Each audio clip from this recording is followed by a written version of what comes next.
Gute Woche. Before I begin, I would like to say that the Chazarah of this entire year is Mukdash Lila Nishmas, my father, my teacher, Zechon Lavracha, who passed away on the second day of Rosh Chodesh Adasheni. The Rebbe began this afternoon that this Shabbos has two inyonim within it. First of all, it is the Shabbos after Purim. Secondly, it is also Shabbos Parshas Parah. When we read in the Torah the extra, in addition to the Parshas HaShavua, we read about the Parah Aduma, which this is how those Yidden who are not pure, who are Tameh, who are not Tahir, would become Tahir. And the reason why we read Parshas Parah today is Parshas Parah is always read on the Shabbos before Shabbos Mevorchim Nisan, or the Shabbos before Rosh Chodesh Nisan. In other words, this comes as a preparation to Pesach. Being that Pesach, all the Yidden would go to the Beis HaMikdash, would be Eila Regel, and every Yid would have to be Makriv Karbanis, would have his share in the Karbanis, beginning with the Korban Pesach and all the other Karbanis which everyone was obligated to bring during the Yontav of Pesach. And who is permitted to enter the Beis HaMikdash? Only a Yid who is Tahir, who is pure. Therefore, before we go into the month of Nisan, the Chachamim have arranged that we read this passage, the Torah, which tells us all the details of purity of Tumah B'Tav.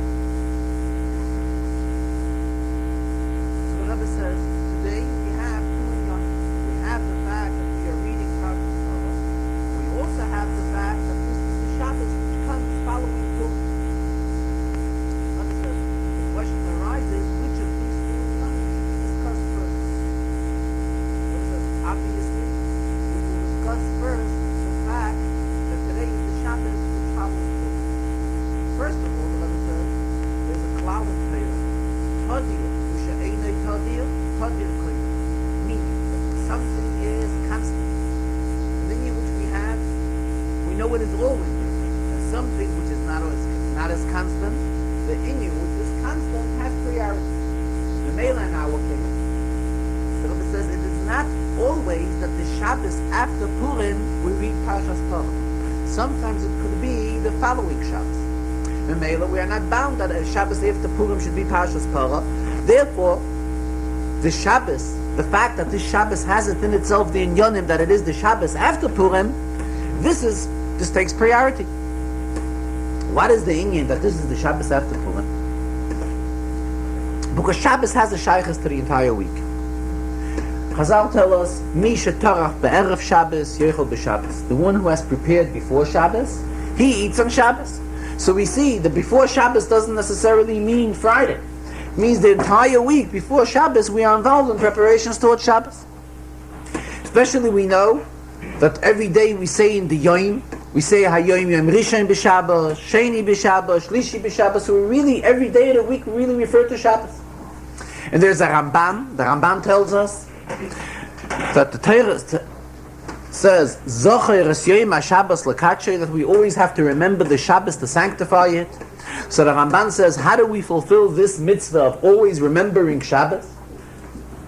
In other words, we see from this pasuk that it is not enough that we refer to Shabbos on Shabbos. We have to refer during the entire week to Shabbos. So the Ramban says we fulfill this by saying Hayom Yom Rishon b'Shabbos and Sheni b'Shabbos, and every day's davening by referring to Shabbos. This is how we fulfill the mitzvah of Zocher es Yom HaShabbos l'kadshay, that we should always remember the Shabbos to sanctify. Especially this week, where we had 3 days. 3 days, number 3, the Rebbe says, is very important, because 3 is an inyan of Chazakah. We had 3 days which had a very obvious shaykhs to Purim. And that is the day of Tainis Esther, the day of Purim, and Shushan Purim. So this puts the entire week under the impression of Purim. Rabbi again stressed something which he spoke about at length in the Purim Dike Farbrengen, that Purim came out this year on a Tuesday, and Tuesday is an outstanding day in itself. Tuesday is a day where in creation it is mentioned twice, Tzav, Vayar Elokim Miskol Anshe Osav Hinei Tzav, it is good. It's a Yom Shehukval Baiki Toiv. Toiv is mentioned double, and Chazal interpreted it's an Indian of Toiv La Shamayim, the Toiv La Briyos. That being good for a spiritual inyanim, as well as being good, an Indian of good for a relation from one person to another, from man to man. The Mela we have this Shabbos. This is a Shabbos which comes after a very special week, after a real outstanding week. And another fact, that this year Purim wasn't a leap year. So it's another addition to the year. It's not stam a year. It's a year of a Shana Muberes, where we have an extra month. I mentioned that in other nuschois, in davening, in the benching of Rosh Chodesh, when it is a leap year, they add on ulechaparas pesha, for forgiveness of sin. When we say the tefillah of benching the new month. However, the Rebbe says in Chabad, we do not have this custom, we do not add this on. But getting back to the fact, it is a special year because it is a leap year. Furthermore, we know that there's an inyan of mismach geula legeula, which means we have 2 months, one next to another, and in each one of them we celebrate an inyan of geula. In the month of Adar we celebrate the geula, the Nes of Purim, and in the month of Nisan we celebrate Yetzias Mitzrayim. This is how it is every year. Where do we have a year where it is really obvious the stress of mismach gula legeula? It is more obvious in a leap year. Why? Because the Gemara raises the question, when we have a leap year, we have 2 months of Adar, when do we celebrate Purim? Should we celebrate it in the first month, or should we celebrate it in the second Adar, in the first Adar and the second Adar? And the Gemara responds that we celebrate it in the second Adar. Why? The Gemara gives the reason, mismach geula legeula, to bring together one liberation to another liberation, the geula of Purim to the geula of Pesach. So the concept of mismach geula legeula is more obvious and stressed more in a leap year than in a regular year, because here we go out, we are doing something to establish the fact of mismach geula legeula. Well, we have only one Adar, so that is when we celebrate Purim, and automatically the next month, the following month, listen, that is when we celebrate the Yontiv of Pesach. Now that we have 2 Adars, the question arises, when do we celebrate Purim? And due to mismach gula legeula, we celebrate it in the second month and not in the first. So this Shabbos comes after all of these outstanding inyan. Then the Rebbe says, Purim, we are obligated to live up to such a standard of simcha, of Adar lo yada. We know there is an inyan of simcha. Al-pi medida v'hagbala, al-pi limitations. And here we are told that we are to be so happy and rejoice so on Purim that we are to go out of all our limitations and all our boundaries. So this is a very high level of simcha. Comes this Shabbos, when Shabbos elevates the entire week, so we see already how special today's day is. Because this is a day which elevates Purim. And this has a shaykhus to the outstanding days of Purim. And Purim is a yontif where the inyan of simcha supersedes everything to such an extent of Adar lo yada. Mela comes this Shabbos, we have to imagine what type of a special Shabbos this is. And Mela, here is the proper time to make a cheshbon, to make a calculation if all the inyanim of Purim were utilized properly, and did we live up to and fulfill whatever we were supposed to do on Purim. And this is the proper time when we are supposed to evaluate ourselves if we did all in Yonim of Purim, and with the lessons and the moral which we are to take from Purim accordingly. And Purim, the Rebbe continues, is also tied in with the Inyan of Amalek. Chassidus explains that Amalek begematria Suffolk. The word Amalek, if we were to take the numeric value of Amalek, every letter has a numeric value. Ayin is 70, Mem is 40, Lamet and Kuf. And take the Hebrew word Suffolk, which means doubt. It will give us the same total. So Chassidus explains, this is the whole Inyan of Amalek. Amalek, the klipa of Amalek, is to instill a doubt within us. In Kedusha, serving HaKadosh Baruch Hu the proper way is Havadai Shmoi Kain Tehi Lasai. It's an expression which we say Vashani Yom Kippur and davening. Then everything is with a definite clearness. When we are in doubt and we don't know what to do, this is an union of suffix. Amalek confuses us and tries to create doubts within us so that we shouldn't know what to do. Once Amalek has accomplished that, then Pasuk says, when the Pasuk talks about Amalek, the expression is Ansher Kolcha Baderech. So Hasidus teaches, the Pasuk Teich means that Amalek started up with the Yidden when the Yidden were en route going out of Mitzrayim. Hasidus teaches that Kolcha also stems from the word cooled. Kar means cold. What did Amalek do? Amalek cooled the Yidden. The Yidden came out of Mitzrayim. They were extremely enthusiastic and warm to the Rebishter. The Rebishter just performed to them such outstanding miracles. They were getting the Torah from HaKadosh Baruch Hu. So the Yidden were closely attached to HaKadosh Baruch Hu. What did Amalek do? Asher Kolcha. He cooled them. That's what he wanted to do. Mele the Rebbe says, some of us, when we are thinking, did we accomplish what we were supposed to on Purim? Or we didn't, and we begin thinking about it, and we begin making the calculation, a cheshbon nefesh, did we do what we were supposed to on Purim? And are we walking away with the proper lessons, with the proper morals from Purim? And we sit back and we walk slowly. And here the Rabbi uses an expression, okev b'tzad agudel, which is a Hebrew expression which expresses a slow walk and a slow attitude. And chas v'shalom, we will not get excited about it. We will watch ourselves, we will watch our health, and we will take things easy. Where does all this stem from, such an approach? This is an idea of Amalek. Because take the same person, when he has to take care of his own personal matters, then he doesn't approach it with such an attitude of going slow and taking it easy and taking his time and having patience. Something which is him negeya, there he approaches it with whatever he has, he puts into it. However, when it comes to an inyan of seeing, did we act properly on Purim? Did we take the proper lesson with us from Purim? The proper spiritual hayroah which Purim stands for? Here we sit back and we take it easy and we take it and we're cool about it and we have time and slow. Where does such an approach stem from? This is what Amalek has instituted in us. And here comes the whole inyan of Purim is to destroy Amalek. That anything which Amalek is trying to have an effect on us, his cooling off us, him trying to institute doubts within us, this is what Purim teaches us and reminds us not to allow Amalek to have any control over us in any way whatsoever. So this is how this Shabbos has a shayches to Purim, and this is the Shabbos following Purim, so it's still closely attached with Purim. However, it is also, as mentioned earlier, Parshas Parah. And here the Rebbe says, on the other hand, when we're talking about this Shabbos having a shayches to Purim, we have to refer back to things that have happened during the week.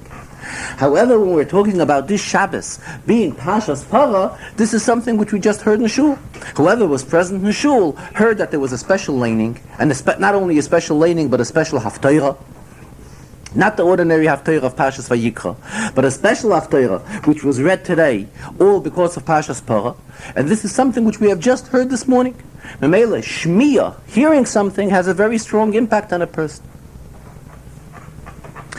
The Rebbe referred, Na'aseh v'nishma. Na'aseh v'nishma, the Yidden said, we will hear and we will do. So again, what brought about that the Yidden should live up to and be Mekayim the entire Torah, which Purim was a repeat of Na'aseh v'nishma. Because Purim, as we say in the Megillah, Kimu v'kiblu ha'Yehudim aleim eis asher echelu la'asos, it was a reacceptance of what we have begun by Matan Torah. Mamela, the inyan of hearing something is something which leaves a very strong impact on a person. So we all just heard this morning the reading in the Torah of Parshas Parah. Regarding Parshas Parah, we find a very interesting Chazal. Chazal tell us, the Rebbe says, that Moshe Rabbeinu niskarkimu panav shel Moshe. The Rebbe teaches the Medrash, which means that Moshe's face got red. When Moshe realized in the halachas of Tumah v'Tahara, he realized that if one comes into contact with a mace, with a dead body, he has to become pure. Otherwise, he is not allowed to re-enter the Beis HaMikdash again. So Moshe Rabbeinu was looking for how will this person become pure? And Moshe took a to heart to such an extent, as we will hear in a few minutes, that Chazal say, Niskalkemu panav shel Moshe. Moshe's face turned red when he was looking for a solution for this problem. So Rebbe asks, why was Moshe so affected when he was looking to find the solution for this problem to the extent that Niskalkemu panav, his face turned red? Rebbe says Moshe's face normally was not red. When Chazal tried to give us a little bit of a description what Moshe Rabbeinu was like, Chazal say, Pnei Moshe k'pnei Chama. Moshe's face was shiny like the sun. And here Chazal tell us something in Niskalkemu pnei Moshe, like Moshe was in a dilemma, in other words. Moshe was lost at the moment. How will this person become pure? So the Rebbe explained, and brought in another Indian of Chassidus, which is explained in Lakota Torah, regarding Reb Shimon ben Yochai. Reb Shimon ben Yochai was for 13 years in a Meira in a cave. And all the years that he was in the cave, he was learning, heavily involved in learning together with his son Rabbi Elazar. However, to be Mekayim the mitzvahs physically, that was impossible for him to do. Reb Shimon ben Yochai was not able to observe the Yontav of Pesach and eat a kezayis matzah during all the years that he was in the cave, because simply he did not have the matzah. Even Mesiras Nefesh wouldn't have helped, because the matzah was just not there. So the question is, we're talking about a person like caliber like Reb Shimon ben Yochai, and here we say that he was missing all of these inyonim, all of these positive inyonim from being Mekayim mitzvahs. The mitzvahs ma'asiyos, because he was not able to fulfill the mitzvahs physically. He may have had all the kavanah spiritually, but as far as fulfilling the mitzvahs physically, that he didn't do. The Rebbe says, Chassidus explains that in Avodas Hashem, there are two drochim in Avodas Hashem. There's the Avodah of the Shoyer Habar and the Avodah of the Levi Yosem. The Shoyer Habar is the big ox which we're going to be fed with when Mashiach will come, and the Levi Yosem is the huge fish which is going to be served there. So Chassidus explains that there are certain neshamas that have a shaychus to the shoyer haba, and there are certain neshamas which have a shaychus to the Levi Yosem. Levi Yosem being a fish has a shaychus, as Chassidus explains, to Almedi Skasi, to the covered worlds, because the fish like physically live in water, they live covered, they're not seen. And Melech Chassidus explains that Reb Shimon ben Yochai's neshama also had a shaychus to Almedi Skasi. Memela, he did not have to fulfill though he did not fulfill the mitzvahs physically, he was still credited as if he would do the mitzvahs. This is something which Chassidus explains, and it's something which is due to the greatness of the neshama of Reb Shimon ben Yochai, to him being so great and outstanding. Memela, we see, what do we see from this Benegeya, our Inyan? That there's certain people that have shaychus to certain inyanim and don't have shaychus to other inyanim. Chazal tell us that there's some selected tzaddikim that mesu be'et yoshel nachash, that the only reason they died was because of the snake. In other words, because of the snake that has led to it that chavish had sin, Memela brought sin into the world. That is why these individuals have passed away. If not for that, they wouldn't pass away. So the Rebbe is saying there are those that had a shaychus to et yoshel nachash, which is like some sort of a shaychus to the nachash. There are some tzaddikim that had no shaychus to the nachash whatsoever. And Memela, they themselves had no shaychus to the inyan of Misa whatsoever. And this is when we're talking about Moshe Rabbeinu. Moshe Rabbeinu's inyan is life, chayis. And when we're talking about something which is the contrary of chayim, it has no shaychus to Moshe. However, Moshe Rabbeinu, the Rebbe says, was the leader of Klal Yisrael. And Moshe Rabbeinu realized that there are Yidden who Taka could fulfill all mitzvahs. They could learn Torah, they could put on tefillin, they could observe Shabbos. However, they cannot enter the Beis HaMikdash. And Moshe Rabbeinu, being a true Nasi Yisrael, was affected by that and was hurt by that. Why should there be a Yid that shouldn't be able to walk into the Beis HaMikdash? And this affected Moshe Rabbeinu so to such an extent that Niskarkemu pnei Moshe's face turned red. What's going to be with that Yid that can't enter the Beis HaMikdash? And he was looking for a solution. Until the Rabbeinu Shalom told him the idea of paradum, which is a chayk. Taka Moshe couldn't understand it. Even Shlomo HaMelech, who was the smartest of all people, Chacham Mikol Adam, expressed himself regarding the mitzvah of paraduma. Amarti yachakmo v'yirachayka mimeni. I thought I am smart. And I see smartness is very distant from me. Wisdom is far from me. In other words, Shlomo HaMelech also was not able to understand the reason and the logic for Paradum. However, it is a chayk, it is a fact, and this brings tar, or this makes pure the one who was tamid. And here the Rebbe compared it to a story regarding the Mittler Rebbe. That the Mittler Rebbe was once traveling, he was once in a route, and in the city where he stopped, Hasidim were coming to the Mittler Rebbe for Yechidus. And he had Yechidus with Hasidim one after another. And after quite a few hours of Yechidus, the Mittler Rebbe asked that Yechidus be stopped for a while.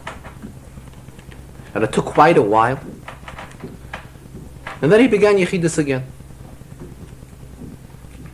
Later, he explained what happened. The Mittler Rebbe explained that when Yidden come into him for Yechidus and relate their problems to him and discuss inyanim with him and ask for tikkun, ask for correction for certain inyanim which they have done in the past, and ask him advice how to go about to correct it, Mittler Rebbe says he has to have some sort of a shaykhis within himself to be able to respond to the chassidim regarding this particular inyan.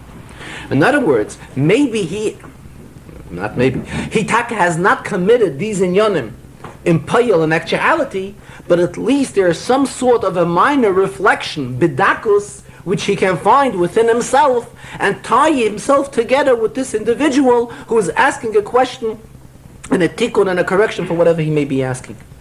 Otherwise, he cannot respond to him. This is how the Mittler Rebbe explained it.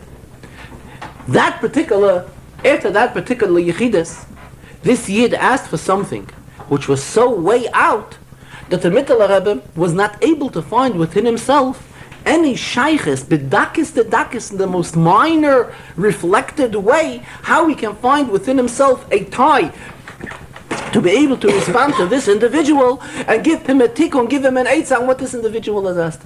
And that is what took him time.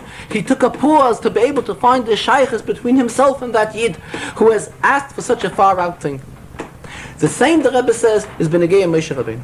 Moshe Rabbeinu himself had no shaykhs to this entire union of Misa. Moshe Rabbeinu was Moshe Rabbeinu. However, when Moshe Rabbeinu heard that there is a Yid that has a problem that cannot enter the Beis HaMikdash, cannot get close to the Rabbeinu Shalom, here Moshe Rabbeinu, if this reached to Moshe Rabbeinu realized that it is his obligation to help this Yid and try and find a way for him that he should become Torah and be able to enter the Beis HaMikdash. Here the Rebbe says we find the same meaning in the Megillah. In the Megillah we find the pasuk says that Mordechai sent a message to Esther and he told her Eis kol asher karahu, everything which has happened to him. So there's in the Sichos from the Frierdiker Rebbe, the Rebbe spoke about it previously at length, that Mordechai himself as an individual personally would have definitely been able to save his life after Haman's decree as well. Mordechai was related to the queen. He had contacts. He was related to Esther. He was a member of the Sanhedrin. He was an outstanding individual. And even if the Chazarah would have affected, chas v'shalom, all of, or most of, Klal Yisrael, who lived in those countries, however, it definitely would not have any shaykhs to Mordechai as an individual, and he would be able to save his life. But this is not how Mordechai looked at it. When Mordechai sent a message to Esther, he told her, Eis kol asher karahu, everything which has happened to him. If another Yid is in a tzara, the fact that he could help himself, Mordechai, and he could rescue his life and save his life, this does not help Mordechai in any way. If another Yid is in chas v'shalom in a problem, it's karahu. It has happened to Mordechai. Mordechai looked at it just as if it happened to him, the fact that another Yid is in a tzara. And this is what we take from the whole inyan of Parshas Parah. This is the model which we walk away from this week's Sedra, that if we know that there is a Yid anywhere, that we can be of help to him, what we can stretch out an arm, though obviously we may say, what kind of shaykhs do I have this person? I have no shaykhs to him.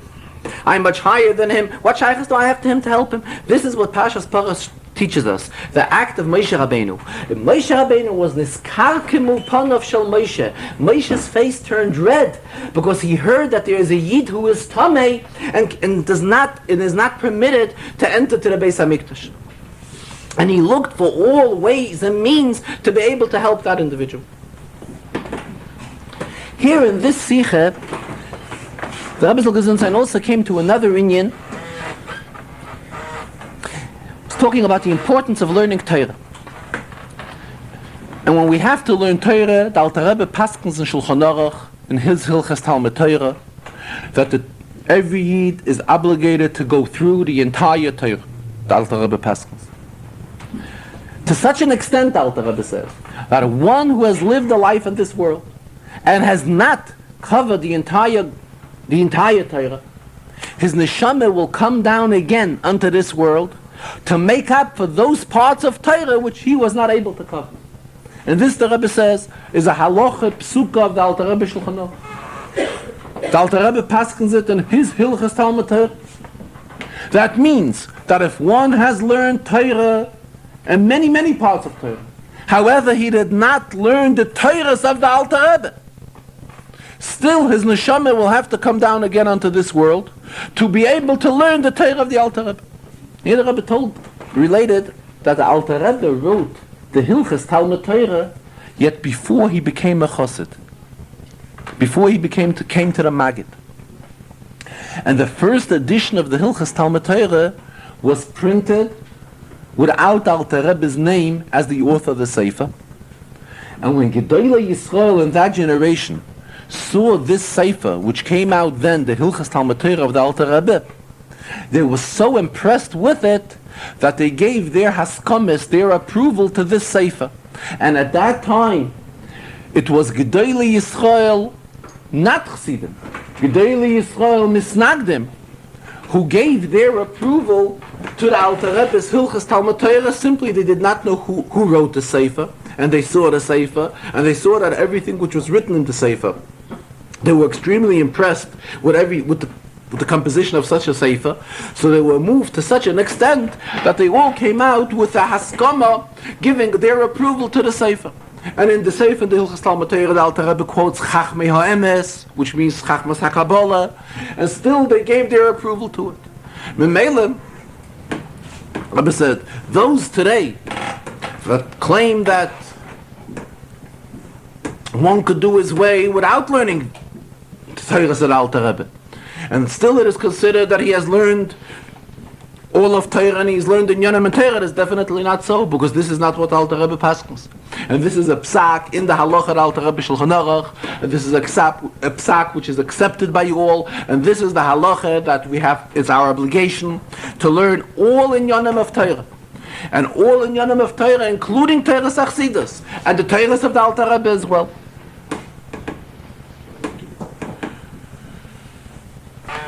I don't know if it was here or later in the Farbrengen, the Rebbe brought up questions raised in Svarim. Rebbe brought up the question that historically most of the Yidden were in the countries of Modai Uparas when the Nes of Purim happened. It was between the first Beis HaMikdash and the second Beis HaMikdash, and that is where most of the Yidden were. However, there were segments of Yidden which at that time were in different countries and were not together with most of Klal Yisrael who were under the rulership of Achashverosh. And the question is, those Yidden, did they at that time accept the Yontiv of Purim as a Yontiv upon themselves, or didn't they? In other words, the Rebbe says there are some that claim that they didn't, because simply it was no miracle for them. They were not affected by it in any way. Others claim that being that this is a yontif which was already accepted by most of Klal Yisrael, this already affects all of Klal Yisrael, and even those who lived in different countries at the time of this Nes are also obligated to observe this Yontiv of Purim. And the Rebbe says that the way this question is discussed in Svarim, and Svarim of Achronim primarily, and most of them come to the conclusion that this is a Yontiv which has to be observed by all of Klal Yisrael. And especially as we find in Chazal, the great importance which Chazal give to the Yontiv of Purim, to such an extent that rayis, evidence, and remozim are found in Chumash for the Yontif of Purim. And it was Esther who asked the Chachamim, Kisvuni l'doyreis, allow me to have the story recorded eternally, and the Chachamim responded to her and gave her an approval, and this is how Megillas Esther came all about. So Mamela, this is a Yontif, as the Rebbe concludes, which has a shaykhus to all the Yidden, to all of Klal Yisrael, because even in those generations, as it comes out from most poskim, that those Yidden who resided even in different areas, not under the rulership of Achashverosh, still joined in with Klal Yisrael to the celebration of the Yontif of Purim. As it's customary in the Farbrengens, that the Rebbe discusses a Rashi which is shaykhus to this Sedre. Now, in the Farbrengen 3 weeks ago, the Rebbe came up with a suggestion that rather than him, the Rebbe looking for a Rashi every week at the Farbrengen, and try to find the Rashi and pick one and raise questions on the Rashi and give an interpretation of the Rashi, he would suggest to the public that we should do that. And being that there are these publications which are published every week from various yeshivas, Yeshiva Maristown, Yeshiva Nolei Torah, Ha'oris Biyurim, as it's called, the questions should be published there. Everybody who has any question in a Rashi in this week's Sedra should publish it in this pamphlet, and then when the pamphlet will reach him, the publication will reach him, he will choose one of the Rashis which was suggested by the Chassidim and will explain this Rashi. So Mamela, in today's Farbrengen, this is what the Rebbe did. The Rebbe referred to a question which is raised by someone in this week's Sedre.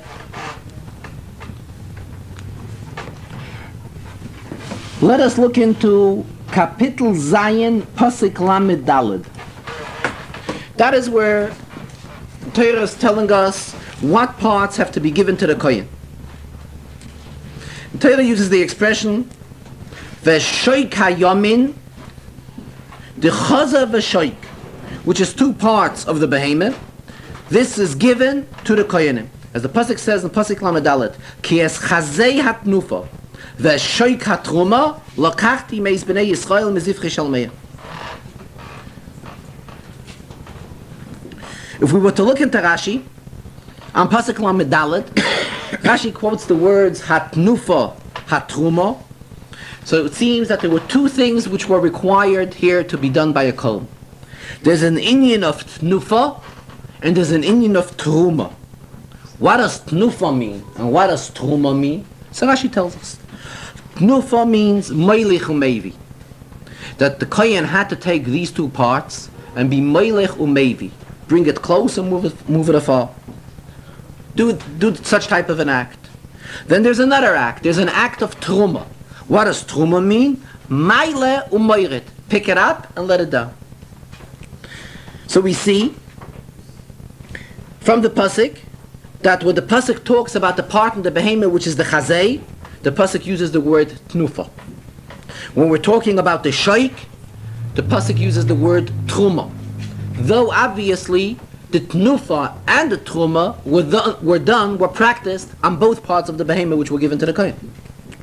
Now this individual who's raising these questions in this Rashi points out that the concept of tnufa and truma is mentioned many times in the Torah.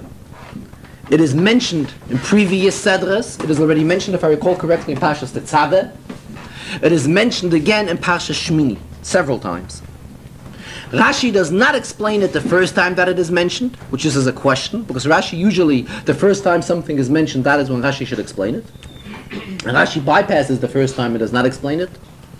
And Rashi waits for the second time and does say something. And then the individual points out that in different times when the concept of Tnufa and Truma is mentioned in the Torah, we find different types of comments from Rashi. And raises the question, why Taka is this so?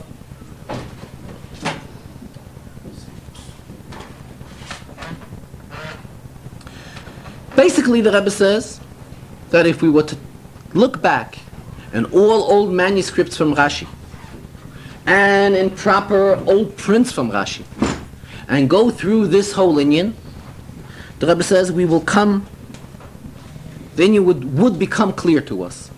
In fact, here the Rebbe mentioned that when we look into old prints, there's what they would call in old-time language, there's an expression of a bacha hazetza. A bacha hazetza means, a bacha means young fellow, a zetza means the one who would be doing the typesetting in those days.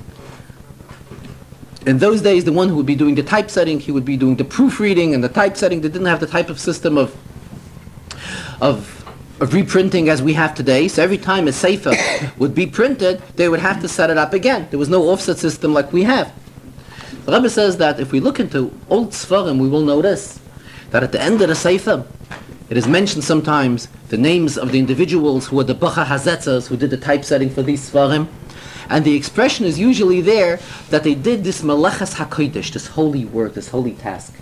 So what do we derive from this? The Rebbe says that in those generations, the ones who were involved in setting up Sfarim, and the typesetting of Sfarim, it was looked upon as a holy work. In other words, it wasn't like a free-for-all type of a job. It was a person who was talented and capable, and he was so appointed to join into this Melechas HaKodesh, of typesetting Sfarim. The Rebbe did not get into a detailed interpretation regarding this particular inyan of Melech HaMevi and Chazav V'Sheik, Mailav HaMeiret, but basically he said if we were to look back to the reliable manuscripts of Rashi's and reliable old prints of Rashi's and look up all the various times in the Torah that is mentioned, the inyan of Chazav V'Sheik and the inyan of Tnufa and Truma, we will see how accurate a taka is. The Rebbe did explain, being that in Rashi we have what Rebbe always refers to as Yeno Shel Torah, the spiritual, the wine of Torah, the spiritual inyanim of Torah. So regarding this inyan as well, there's inyan of Melech HaMevi, Maila HaMeiret. What does that mean? The inyan of a korban is to bring a yid closer to the Rebbeinu Shalom. That's the whole thing what a korban is all about. To bring to forgiveness, to bring to closeness. This is, as Chassidus explains, this is what a korban really stands for.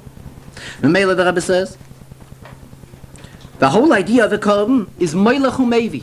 Melech HaMevi, as we just explained, is he stretches and brings close. This is what the idea of a korban is. What does a korban mean to us? To reach out to another yid and bring him close to Rebbeinu Shalom. Maila Umeiret, being elevated, Umeiret is going down. In other words, it has an impact on the person who brings the korban as well. The person who's bringing the korban is also supposed to be uplifted from the korban. So though he was b'prinas yerida, he was at a lower level prior to bringing the korban, the bringing the korban is something which has to uplift him and elevate him. So this is the spiritual inyan of a korban. What a korban is all about lies in these couple of words in Rashi. Melech HaMevi, Maila HaMeiret is to stretch out and bring close, to up and down and up. This is what a korban is all about. And this is what the Avodas of Korbanos is all about. And here again the Rebbe referred to the inyan which we spoke before, Eis Kol Asher Karahu. Just like by Mordechai, he looked at the Gzeira as if it would happen to him himself personally, though he would be able to save his life. No question about it. The same thing here.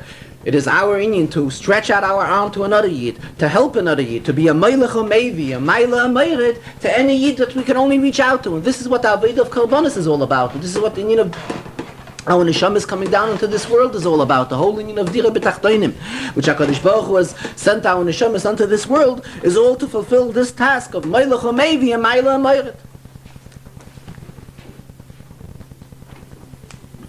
Regarding the Rambam, the Rebbe says it's customary to discuss also an inyan in the Rambam, being that we learn the Rambam daily, and again the Rebbe spoke about the importance of learning Rambam daily, whether we learn 3 prakim a day or we learn 1 perik a day. It is of utmost importance, and it is tremendous inyan to keep up with the learning of the Rambam. And as the Rebbe stressed, though we learn, whether we learn 3 prakim a day or 1 perik a day, and this is something which we do regardless what the day is on the calendar. However, based on the teaching of the Baal Shem Tov, that everything we come across is an inyan of Hashgacha Pratis, the Rebbe says, so we must say that the shiurim which we learn in the Rambam also have a shaykhs to the specific days when we learn the shiur.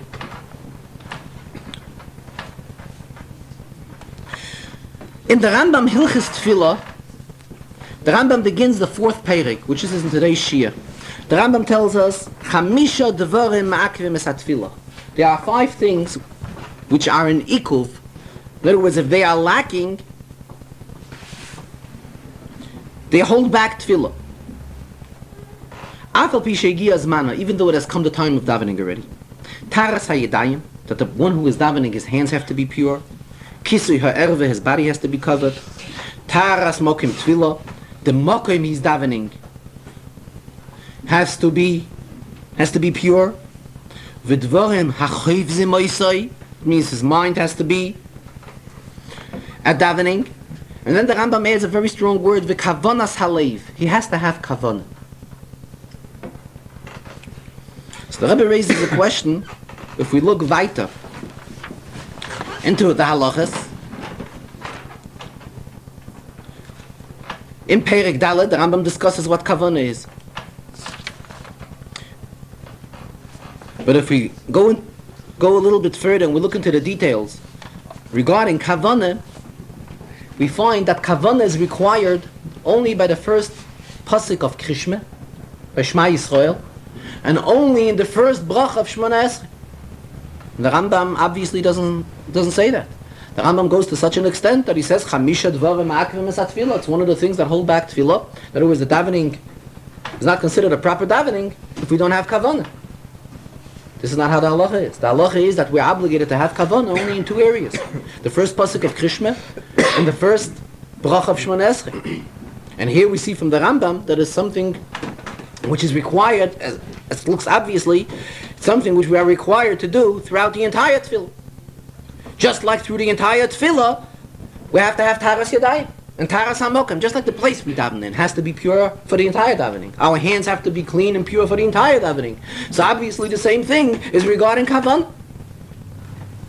And still we see that this is not how the halacha is. Kavanah is ma'akev only, as mentioned by the first pasuk of Krishma, by the first brach of Shemona Esrei. So the Rebbe is learning, when we're talking about kavanah, there are 2 kinds of kavanahs.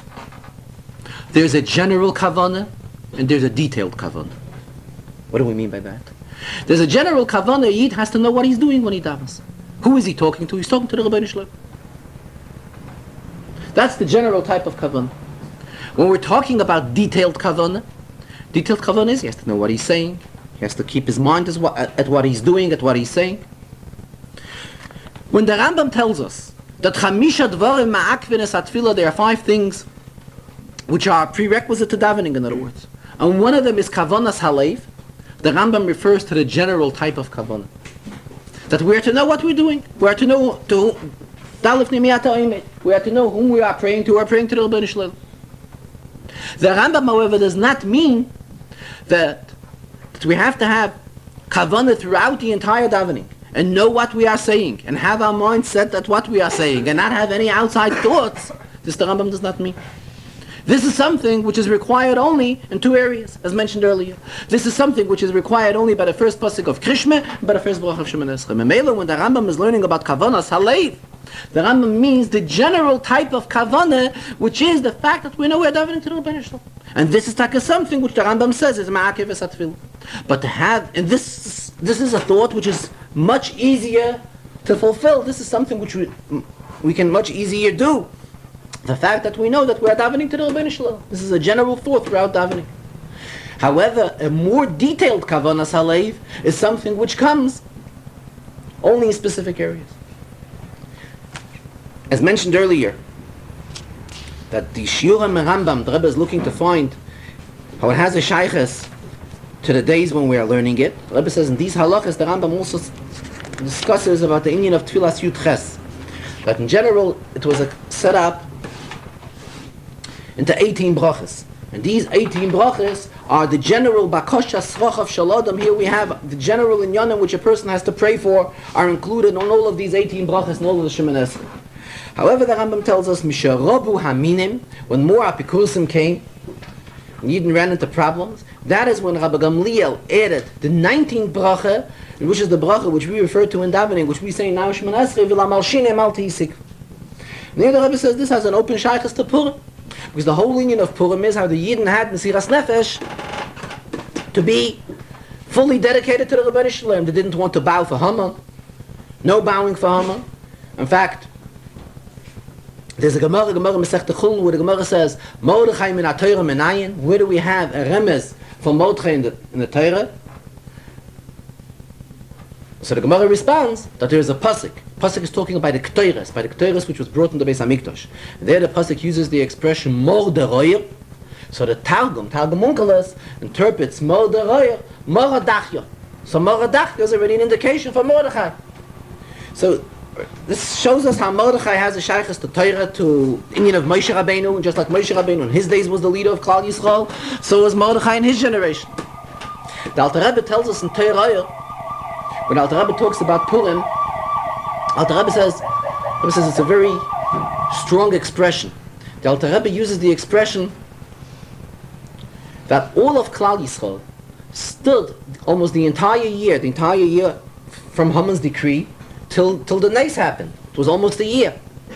So all of Klal Yisrael was at a level that they did not have a machsheves chutz. The Alter Rebbe uses this expression. Not only they didn't have any machsheves of Chazarah, they didn't have any machsheves of sinning, they didn't have any outside machsheva, they didn't have any outside thought whatsoever. In other words, their thoughts were solely set to the Rebbeinu Shalom and no one else. And this, the Alter Rebbe says, was Klal Yisrael, adults, not only adults but children as well, and Noshim as well, and Amei Aretz, not only the selected group of Yidden of that generation. This is something when we're talking about the entire Jewish community who was affected by the Gzeirah of Haman for the entire year. They were at such a madrege, they were mispalel to the Rebishter.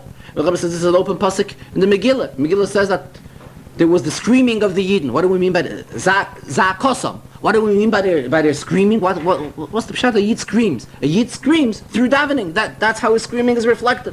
The male Yidden were mispalel to the Rebbeinu Shalom. This is what Yidden did then, and at such a level that there was no outside thought, no machsheves chutz. The Alter Rebbe uses the expression by any Yid whatsoever for almost an entire year. The male this led to it that the Yidden was zeicher to such a nes. This has the shaykhest to the Rambam of these days. The Rambam was talking about the Indian of Birchas Haminim, Misharabu Haminim. That is why they were Mesak the Bracha of the Malshin Malti Sikva. In the days of Mordechai, there was no such Indian whatsoever. There was no outside thought by any Yid. There was no Machshavas Chutz. The Rebbe concluded the Farbrengen, and he said, though that the siyum of the Rambam, being that we're learning Rambam on a daily basis, so the siyum of the Rambam cannot be on any particular day that has a shaykhus to the Rambam's life, whether his birthday or his yortzeit. The siyum of the Rambam has to come out on the day when we finish learning. However, the Rebbe says, being that we are before the birthday of the Rambam is Erev Pesach. Rebbe says it is his bakosha nafshis, it is his sincere request that being that there were siyumim and Rambam which have taken place and are still about to be taking place, so all the Chedushay Torah and all the Inyanim and Torah which were discussed at all these various siyumim and Rambam all over the world, the Rebbe is asking that all this be put into press, be put into printing, and be published. And he's asking that it should be published as soon as possible, or at least it should all be published to the Rambam's birthday, whose birthday is on Erev Pesach. And the Rebbe stressed this request very strong, that all Inyanim and Torah which were discussed, and halacha and Torah, especially when we're talking about the Rambam's inyan is halacha. This is what the Rambam himself says, that his sefer is halachas. This is what the Rambam keeps on stressing. Memele, it's extremely appropriate and ideal that the inyanim and Torah which are published, together with these inyanim which were discussed in the Siyum Rambam, should also be inyanim that have a shaykhus to halacha. The Rebbe also mentioned that being that we are before the month of Pesach, and it is already less than 30 days till Pesach, it is extremely appropriate to remind everyone to get involved in all of the inyanim that have a shaykhus to the miftzoyim of Pesach, and to see to it that all the Mois Chitim drives and Mois Chitim funds are collected properly and everybody contributes to Mois Chitim, and see to it that those who are in need of Mois Chitim and are in need of assistance to be able to celebrate the Yontiv should get whatever they need, and also that all of us prepare ourselves properly for the Yontif of Pesach. And here the Rebbe says he means very simple, by learning the halachas. There are many halachas which we have to know for Pesach, and we should see to it, to make it our business, to learn the halachas and be able to observe Pesach as it should be and have a kosher of Pesach.